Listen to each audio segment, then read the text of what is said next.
Welcome, pilots! Cosmos Cramer is on his way to the Central Administration Beacon in Fluekele to talk to the final Level 3 Gallente Cosmos agent found there, on Rune Cohen. Federal Inspection. Okay, I'm here on official business from the Federal Intelligence Office. I was sent here to inspect the Central Command Station of Werkomi in Elgintel, and as a side project, keep an eye out on Roden shipyards, who've been Werkomi's primary allies in Federation space. Now, my first objective is to make sure there isn't any illegal trade going on here. I haven't been able to discover any contraband during my stay here, but I'd like to test something before I fill my first report. I'd like to see how well prepared the Temko mercenaries guarding this installation are concerning illegal goods. So I want somebody inconspicuous to try to infiltrate the compound with drugs inside of his cargo hold. You look like just the person for that assignment. You'll find the drugs in the FIO station in Decon. Simply grab them and bring them to me. Federation customs officials won't touch you. They know it's my crash. Temko don't, however, hence the test. If you get attacked by Temko, then flee and come back later. I'll explain everything to them once the test is complete. We make our way towards Decon to fetch on Rune's crash. Because Decon is a low-security system, I bought an Atron and stationed it in Ball, the high-security system next door. Appropriately named Mr. Align, this Atron is fit with inertial stabilizers in the low slots and low-friction nozzle joints in the rigs. These provide the ship with a fast align time of 1.97 seconds, which should be fast enough to get away before any potential gate campers have a chance to target us. The micro-warp drive and afterburner act as a backup in case we need to get away from someone in a hurry. Purely for demonstration purposes, I've made a safe spot near the Decon gate. This lets us check our directional scanner for any other ships before showing up on grid with the gate. Jumping through the gate, we encounter no gate camp, and only see a skiff on D-scan. Seeing that we're more than 14.3 AU away from the station, I first warp to a nearby planet. Confirming that there are no ships waiting for us, we can finally head to the station. And here's the crash waiting for us. We head straight out, switching back to our thorax before heading back to Fluekele. Arriving back at the Central Administration Beacon, we note no response from the Temko that Rune mentioned. So the guards didn't lift a finger to stop you. Intriguing. I'll have to mention this in my report.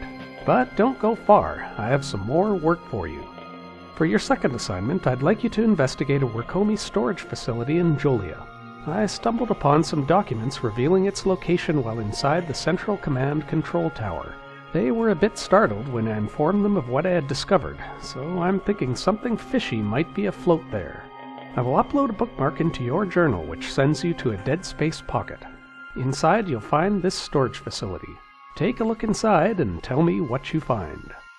We head into Jolia and warp into the storage facility, landing near two separate acceleration gates. Let's see if the gate to the storage facility takes us where we want to go. And we land in the midst of a group of rogue drones.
With the drones taken care of, we take this gate to the forward point.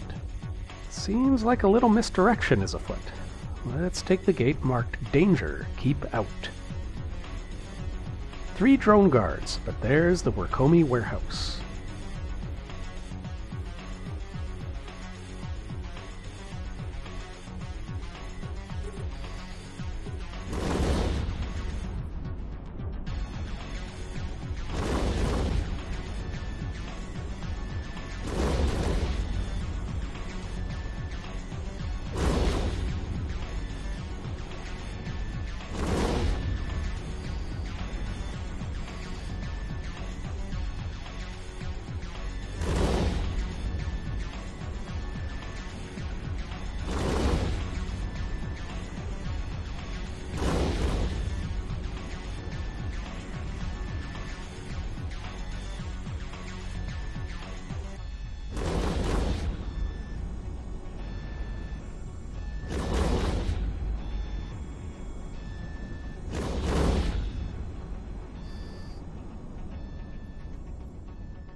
There's the data chip we're looking for. So we head back to the central administration beacon in Fluekele. So they replaced the sign on the acceleration gate leading to the storage facility with one leading to a drone hive? This will go straight into my report. I'll also take a look at this data chip you found in the storage facility itself, but I'm sure there's nothing of interest inside of it. If they knew you were coming and managed to replace the sign on the acceleration gates, they probably had enough time to empty the storage containers as well. But good work anyway. It's now time to turn our eyes toward Roden Shipyards. They have always been a shady corporation, and their alliance with Workomi certainly raised a few eyebrows. I was specifically told to find out exactly what part they play in all of this. Yesterday I stumbled upon something that may be of vital importance to my investigation. My ship's sensors picked up an encoded transmission from a Roden Shipyard's outpost located in Fluekele. I haven't been able to make much of it yet, but with the proper data decoder I will be able to tell what the contents of this transmission are. So my assignment to you is to find such a decoder and bring it to me. My suggestion is to scour the asteroid belts of Jolia. There's a Serpentis agent there called Pourpas Aunten who is renowned for decoding Concord and Federation Navy signals. If there's anyone in the galaxy which has the decoder I need, it's him. Off to Jolia we go, in search of Pourpas Aunten. Recalling from our prior scouting of Algintal, we warp straight to the location we bookmarked. And all we find are some Garista miners. After coming back a few times, we finally happen across Pourpas shortly after downtime. And now for some thorax on thorax action.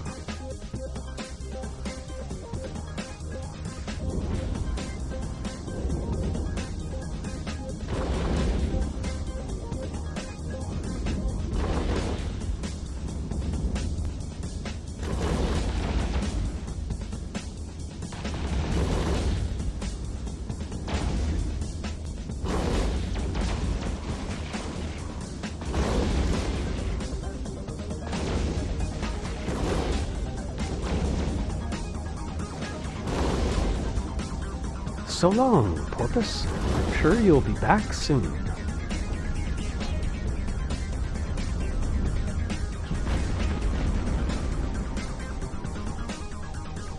And there's the data chip we're looking for. We head back to the Central Administration Beacon in Fluekele. Nice job. I hope you gave Pourpas Aunten my regards. Now, just give me a moment to analyze the transmission. Let's have a look at the Corporate Light Electron Blaster blueprint we received as a reward. It has 3 runs, and requires some Serpentis materials to produce.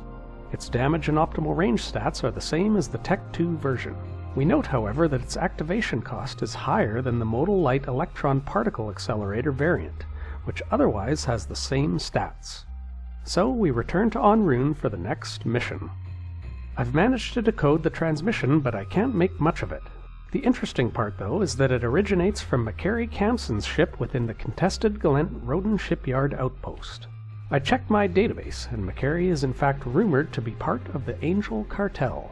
What the cartel would be doing in a Roden shipyard outpost in Fluekele is beyond me, unless there are Serpentis there.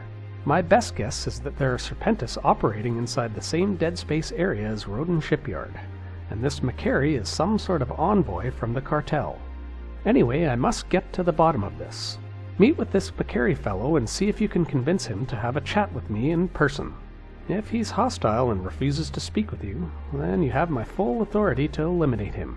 If you choose the gun rather than your wit, then at least bring evidence of his demise to me. We head into the second room of the Roden shipyard outpost. And there's Maqeri off in the distance.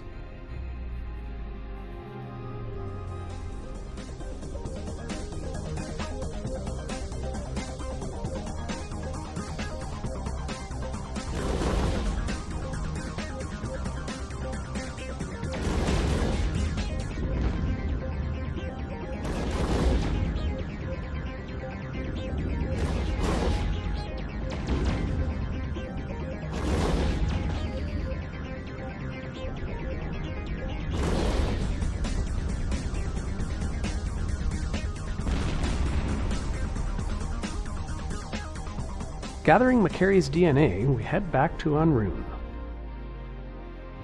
Well, it's unfortunate that he had to be killed, but these things happen. Before we continue, let's have a look at the 2 blueprints we've received as a reward. The Marketeer tracking computer blueprint has 3 runs, and requires several Serpentis materials to produce. It has the same optimal range, fall-off, and tracking speed bonuses as the Tech 2 version, but its activation cost and CPU usage are significantly lower. The Executive Remote Sensor Dampener blueprint also has 3 runs, and requires Serpentis materials to produce. Its optimal range and fall-off stats are the same as the Tech 2 version, with a slightly better targeting range stat. Its activation cost and CPU usage are significantly lower. Now that I've finished my report, I'd like you to transport it to my boss in the FIO station in Decon. The information inside is confidential, so please do not even think about reading the document. Once the report is safely in the hands of my superiors, then you'll have your reward. So we head back towards Decon, first stopping to switch into the fast-align Atron we left next door in Ball. While we encounter no gate camp, we do see that someone has put up a cynoserial field near the station. Well, hello there, Ibis pilot. We drop off the reports and talk to Atron remotely. The memory augmentation implant we received as a reward would give us 3 points to our memory attribute. And looking at our standings, we see a small gain from 4.69 to 4.81. In the next video, we'll head to Arid Park in Alsatobier, where Level 3 Cosmos agent Astroo Opeau resides. Thank you for watching my Gallente Cosmos mission guide. If you enjoy my content, please let me know in the comments or by subscribing to my channel. The more I'm aware that people are watching, the more likely I'll be to make time to continue producing content. I've also begun creating a parody news series based on the Gallente Cosmos missions. It's called the El Ginto Fake News Network. The first episode is loosely based on the events from the first Gallente mission chain from Part 4 of this series, titled Activist Fuel. Thanks again, and hope to see you back soon.